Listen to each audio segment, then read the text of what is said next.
Voltamos com mais TPM. Agora você confere essa dica do Ateliê das Capas. Roda aí. Oi, Cláudia. Tudo bem? Estou muito feliz de estar novamente conversando contigo.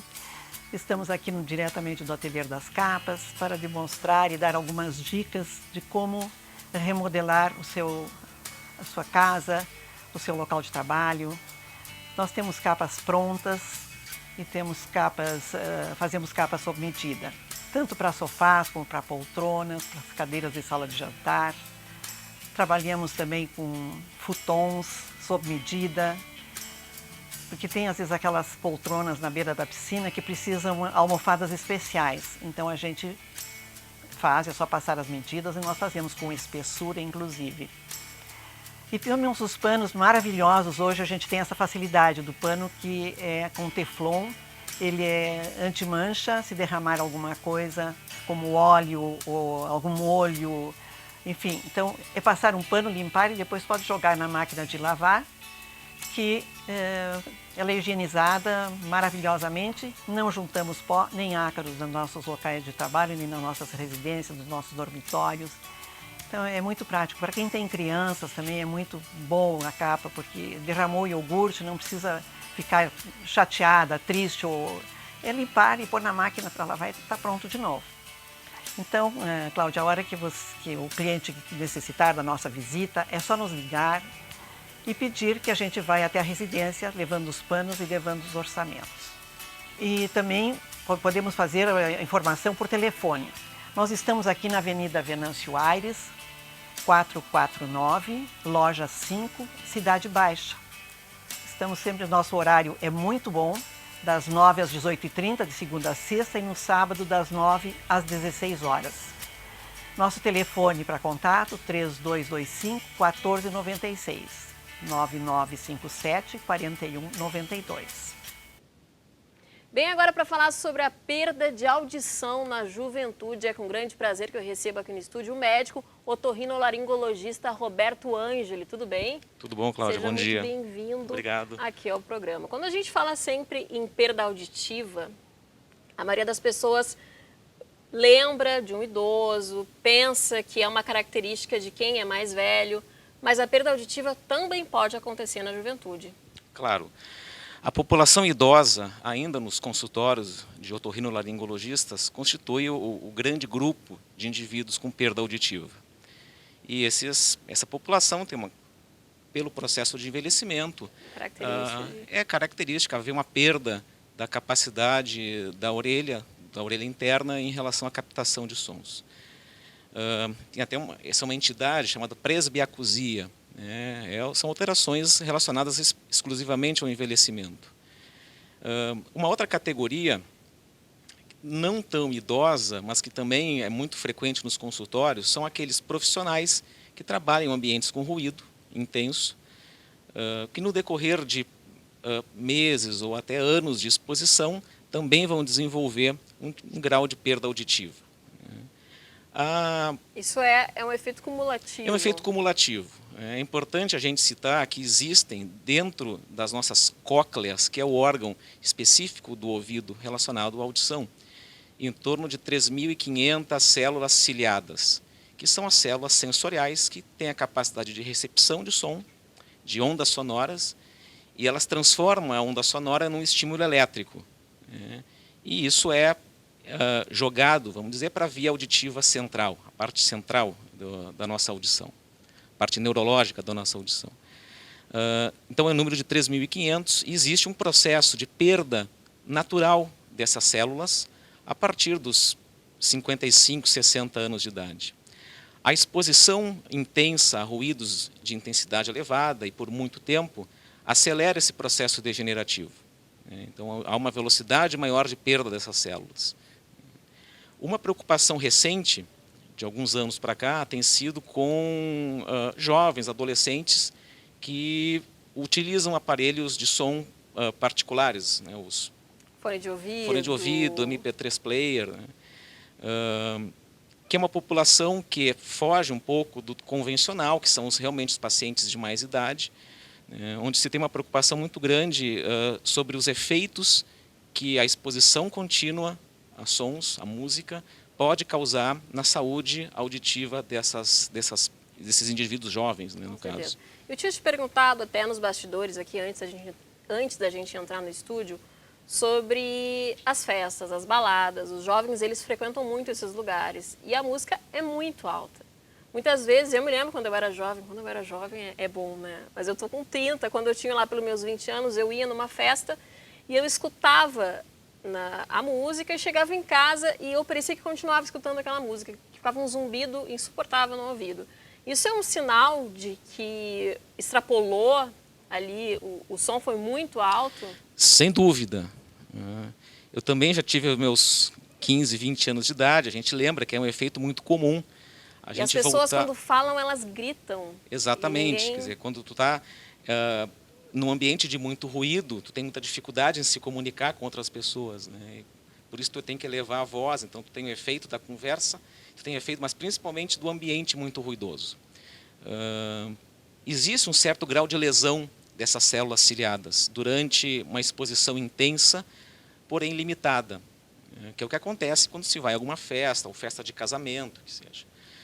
Então é comum a gente chegar em casa e sentir realmente que a festa aparentemente não acabou ainda. Ainda estou dentro dela. Que está dentro da festa, porque o ouvido fica realmente com uma sensação que está zunindo. Agora, esse efeito tende a ser transitório.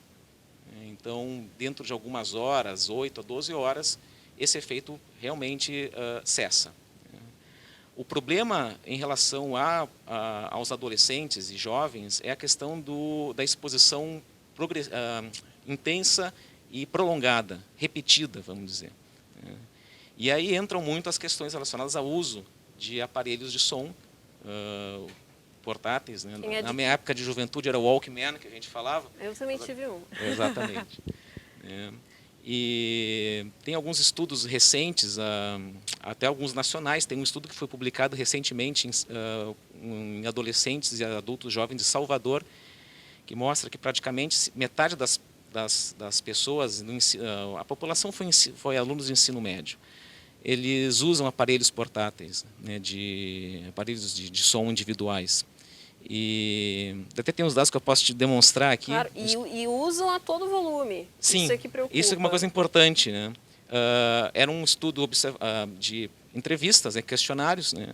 E nesses foram analisados 400 adolescentes em Salvador. E dos que usam, metade usa no volume máximo. E usa diariamente. E uso diário constante, entre 2 a 6 horas por dia. É o que a maioria dos adolescentes acaba usando. Um dado que me chamou a atenção, foi publicado agora em junho desse ano, que em torno de 47% desses adolescentes dormem com aparelho, dormem com o fone de ouvido, escutando música. Então é uma exposição intensa, uma exposição muito prolongada, em termos de tempo de exposição, de meses ou anos de exposição.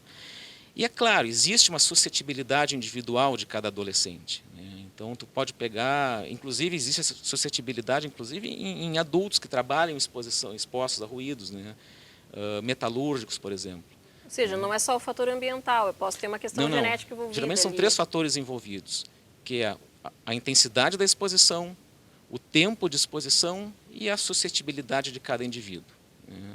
A gente, como via de regra, tem que pensar que todo mundo é suscetível. E as condutas preventivas tendem a ser tomadas com essa ideia na cabeça. Todo mundo é suscetível e todo mundo deveria se prevenir. A lesão da célula ciliada, só complementando a questão das festas, nessa circunstância, como eu tinha frisado antes, ela tende a ser transitória. Quer dizer, dentro de algumas horas, volta tudo à normalidade. Agora, uma vez que eu tenha um dano total numa célula ciliada, ela não se regenera mais. Então, as perdas auditivas relacionadas a ruído, elas tendem a ser e são irreversíveis. E aí a necessidade de se estabelecer programas de prevenção intensos, principalmente nessa população mais jovem, que é onde a gente espera, onde tem uma expectativa muito grande de tempo de trabalho no futuro, né? Isso acaba muitas vezes sendo um fator, um empecilho a que essa pessoa na idade adulta venha desenvolver a sua atividade de maneira plena. Com certeza. E não há como a gente proibir que as pessoas adquiram, né, um fone de ouvido ou um MP3. O que se deve fazer para prevenir, por exemplo? Eu tenho MP3, comprei, não preciso usar todo o volume, assim, Claro. também da mesma forma para o fone de ouvido? Perfeito. Uma coisa que a gente chama muito a atenção em relação ao tempo de exposição, quer dizer, ouvir música é agradável, mas traz esse tipo de dano se for intenso, como a gente tinha comentado. Um fator que a gente considera muito importante é a questão do tipo de fone que está sendo utilizado. Alguns fones de ouvido que são mais modernos, eles têm um sistema de abafador de ruído ambiental. Então, o que acontece? Se eu estou ouvindo som, por exemplo, no trem, ou ouvindo um aparelho de som, música no carro, no trânsito, ou seja, como o ruído ambiental compete com o ruído da música, eu acabo elevando o ruído da música, o volume do aparelho. Dessa forma, existem alguns aparelhos, alguns fones mais específicos, que eles recebem o som ambiental e anulam. Dessa forma, eu consigo uma boa captação da música com volumes mais baixos, exatamente. A mesma coisa serve para aqueles fones de ouvido em forma de concha que vedam todo o pavilhão. Da mesma forma, como eles abafam os ruídos externos, eu consigo ter a mesma qualidade de entendimento e compreensão da música com um volume mais baixo. Então, essa talvez fosse uma alternativa interessante. E aqueles que coloca internamente, como esse que a gente usa aqui no ponto, esse que coloca bem dentro do ouvido? Esse, em tese, submete a pessoa a um estímulo auditivo muito maior. Mas tudo é uma questão de bom senso, dele ser usado dentro de um limite razoável. A conversação normal, como a gente está tendo aqui, por mais prolongada que seja, nunca vai ser suficientemente grande para causar dano auditivo. Então, a gente imagina que a partir de 85 decibéis, que seria um ruído compatível, vamos dizer assim, com o trânsito pesado, já seja uma intensidade suficiente para causar dano. Então, quem mora em zonas assim tem que cuidar também, prestar atenção. Tem que cuidar. A melhor maneira claro, existe aquela prevenção que pode ser feita, mas existe uma prevenção que não pode ser feita, aliás. Por exemplo, a pessoa às vezes não pode se mudar. Não pode se mudar, ou trabalha num ambiente com ruído. Tanto que, do ponto de vista profissional, existe uma série de leis relacionadas a isso. Então, os trabalhadores são obrigados a usar protetor. Os equipamentos de proteção individual, que são os plugs que protegem, tem vários tipos de aparelhos. Outro dado que eu considerei interessante comentar em relação à educação da adolescência, nesse trabalho de Salvador, eles pegaram, eram 400 adolescentes que foram estudados. Eles perceberam que, questionados, 92% deles sabiam dos riscos que estavam sendo... Mas não dá bola. Mas não davam bola. O que, na realidade, é uma característica da adolescência. Eu sei do risco, mas comigo está tudo tranquilo. Mas 92%, quer dizer, uma maioria esmagadora, sabe dos riscos que estavam correndo. Com certeza. Doutor, para encerrar o nosso bate-papo, que está ótimo aqui, os sinais... Como é que um pai percebe que o filho está com uma perda auditiva, por exemplo? Normalmente existem manifestações diretas, quer dizer, a criança, o adolescente que tem dificuldade de entender, que escuta, mas não entende o que está sendo dito, dificuldade de compreensão das palavras, dos sons. O pai pode confundir com falta de atenção. Pode ser confundido com falta de atenção. Alguns sinais indiretos, muitas vezes, a criança, o adolescente que está mais irritado, que tem dificuldade de concentração, que tem um sono um pouco mais agitado, dificuldade de memorização, também seria um sinal indireto. E nessas circunstâncias, a recomendação é que seja sempre feita uma avaliação audiológica desses indivíduos. Ele é examinado por um médico otorrino e faz uma avaliação audiológica com o audiologista, que vai demonstrar os limiares auditivos. Com certeza. Doutor, muito obrigada pela presença aqui, pelos esclarecimentos sobre a questão da perda auditiva na adolescência. Muito obrigada pela presença. Agradeço. Bem, o TPM de hoje, infelizmente, fica por aqui, mas amanhã, sexta-feira, a gente se encontra com muito mais. Aqui para você tem culinária com Lanei Langaro e muito mais. Super beijo, fica com Deus, tenha um ótimo dia.